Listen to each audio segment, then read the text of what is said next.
India Arie posted something about Yung Miami Spend Dat, and then she deleted it. But here's the thing about the internet. Nothing ever really disappears. And what she said in that now deleted post, that is what we are actually talking about today, because that was the real one.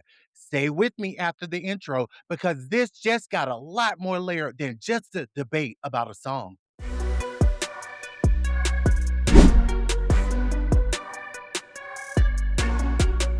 If you watched my last video on this, you already know the setup. Yung Miami Spin That is the song of the summer, number 25 on the Billboard Hot 100 this week and climbing. And a woman and her mother allegedly stole $7,000 in Louis Vuitton bags and posted a TikTok dancing to it. And India Arie said something publicly that the mass acceptance of this song says something about where we are as a culture. The internet dragged her. People said she was reaching. People said it's just a song. And I said, I see both sides of this. But then India Arie posted something else and then she deleted it. And that changes everything. Here is what India Arie wrote before she deleted it. She said, and I'm reading this directly, the mass acceptance of this song itself is a crystal clear sign of the bigger problem. I finally realized that not everybody wants us to be wants to be free. And it was a very rude awakening. Now she deleted that post. I want to ask you something. When someone deletes a post, what does that usually mean? It means they said something they felt was too real, too exposed, too much. Because the first post, the one about making wise choices, that was measured, that was diplomatic, that was India Arie, the public figure, being careful. But now, not everyone wants to get free. That is India Arie, the person saying what she actually believed. And she took it back. I want to sit with that phrase for a second. Now, not everybody wants to be free. What does that mean? Free from what? Free from the cycle of celebrating things that reinforce the exact behaviors that keep communities struggling, our community? Free from the idea that your value is measured by what you can spend and what you can flex? I'm not saying that is what spin that means to everyone who listens to it. Hell, I listen to it. I enjoy it. That is not my takeaway from the song. It's a bop, and that's where it stops. But I understand what India Arie is saying. And the fact that she deleted it tells me the reaction scared her. Because when you say not everybody wants to be free in a comment about a Young Miami song, people hear that as a personal attack on Young Miami. And India Arie clearly did not want that smoke. So, after the internet reacted, India Arie went to Substack to clarify. And what she said there is actually more interesting than the original post. She said, I want you to have an understanding of what is good for you and to have the love for yourself to do it. But also, who cares what I want for you? I know what I want for me, and I do what is best for me. That is a complete shift in the tone. She went from this song is a sign of a bigger problem to essentially, you do you and I'll do me. Now, some people will say that's growth. Some people will say that is backing down. Well, you ask Crown by Kenzie, I think it's both. Here's what I noticed. She has done this before. She called out Megan Thee Stallion. She called out Janelle Monáe. She makes the statement. The internet comes for her. She clarifies, she softens, she steps back. And every single time the song or the artist she criticized got more attention, not less. That is the irony India Arie cannot seem to escape. Every time she speaks out against something, she amplifies it. Now, Spin That is number 25 on the Hot 100 this week. It went up 10 spots. The controversy did not slow it down. Hell, it accelerated it. Now, I need everyone to pay very close attention to this next part because this is the piece that most people are glossing over completely. When someone on Threads brought up Young Miami's public relationship with Diddy, who is currently serving federal prison time for violating the Mann Act, Arie responded directly. She said the mass acceptance of Spin That was, and these are her words, a crystal clear sign of this much bigger truth. She was not just talking about a song. She was talking about the pattern of celebrating people and things that have connections to situations that should have given us all pause. And choosing not to ask questions because the beat is good and the vibe is right. Now, I want to be very clear. Young Miami has not been charged with anything. She has not been accused of anything criminal. She did it publicly. That that's it. She has moved on with her life and her career, as far as we know. And Spin That has nothing to do with Diddy.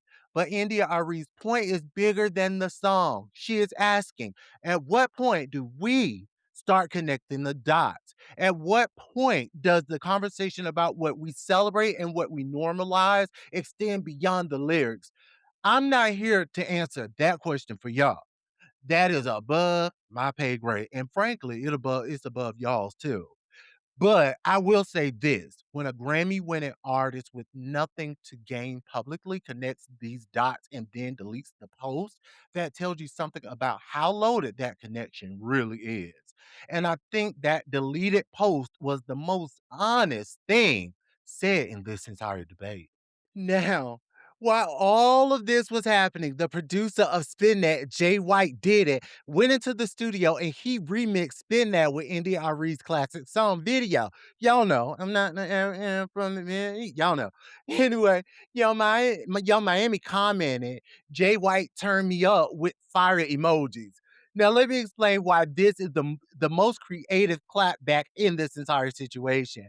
Arie's song video is about celebrating natural beauty, self love, and rejecting the superficial standards the music industry pushes on Black women. It is one of her most iconic records, and Jay White just did it as the beat for the Spin That song.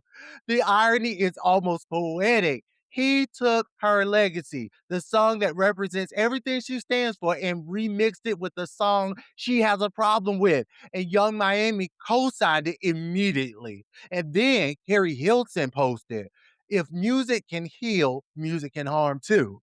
She has not confirmed it was about Spin That. She does not need to, frankly. The internet already knew. So now you have Arie and oh, don't forget about Nikki Gilbert, Keri Hilson, three artists publicly questioning this song, and it keeps climbing the charts every single week. Here is where I'm at with all of this. And I said it in my last video. I see both sides, and I still do. Spin That is a song. I enjoy it. Hell, most people enjoy it. The vast majority of people who listen to it are not going to go and rob Louis Vuitton bags or scam anyone. They're going to listen to it at a cookout or in their car and keep living their lives. But Arie is not wrong either for asking the questions. She is not wrong for noticing the pattern. She is not wrong for feeling like the conversation we keep having about music and culture and values is one that nobody wants to have. What I find interesting is that the deleted post was the most honest version of what she actually thinks. And the fact that she took it back tells you that even people who are willing to speak truth get scared of how far that truth can travel when it connects to something as loaded as what is happening in the music industry right now. The song is going to be number one. The discourse is going to continue. And Ari is going to keep caring with a capital C, even when she says she has stopped, because that is who she is. And honestly, I respect it, even when I disagree. Real quick, since we're now talking about people making money and what they do to get it, let me tell you about something I personally use that generates me legal side income. It's called Pay for Your Say. Companies pay you for your opinion before they launch products, make decisions, or even go to trial. Focus groups, mock trials, one on one interviews, product testing, all from your phone or laptop on what? Your schedule. One-time investment of $225, and they offer Klarna Afterpay. They have many courses available as an option. My affiliate link is in the description along with the income calculator. This is an affiliate link. I earn a commission at no cost to you, but I would never put anything in front of the royal community I have not personally used myself. So go out there and sign up so that way you ain't got to try to scam Louis Vuitton. And if you want to protect yourself and love and money, my ebook, Prenups, Postnups, and Power Moves is in the description as well. $12.99. Grab your copy. And they're both in the link tree. If you made it this far, you're already royal. And I genuinely appreciate that. The subscribe button is right there if you want to make it official. If I gave you something to think about today, the like button would mean a lot. And the comments, I read every single one. Drop yours because I'm honestly just nosy as hell. And I want to know what you think. As always, until next time, stay crowned, Royals. Bye.